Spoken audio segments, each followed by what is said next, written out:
বন্ধুরা, আবার একটা নতুন ভিডিও নিয়ে চলে এসেছি তোমাদের কাছে। ভিডিওটা ছোট, আশা করি তোমাদের খুব ভালো লাগবে। বন্ধুরা, কিছুদিন আগে আমি বদ্রি পাখি পোষা শুরু করেছি, তা আমি এদের ব্রিডিং প্রোগ্রেসটা তোমাদের দেখাতে চাই।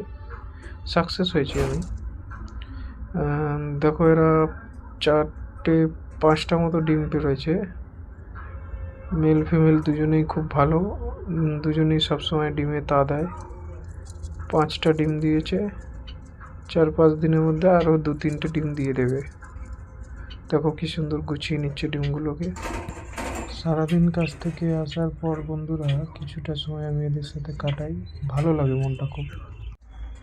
আরেকটা দেখাই, দেখো হাঁড়িতে বসে আছে।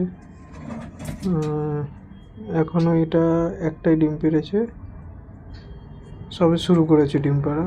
বদ্রি পাখি একদিন পর পর ডিম পাড়ে, এখন ডিম পাড়া শুরু করেছে। এখনও কয়েকটা ডিম পারবে, দেখা যাক এটা কটা ডিম পারে। আরেকটা দেখাচ্ছি, এই হাঁড়িতে এদেরকে আমি 10 দিন মতো হয়েছে কিনেছি। হাঁড়িতে বসছে, সাদাটা মেল, সবুজটা ফিমেল। দেখা যাক এটাও কয়েকদিনের মধ্যে ডিম দিয়ে দেবে।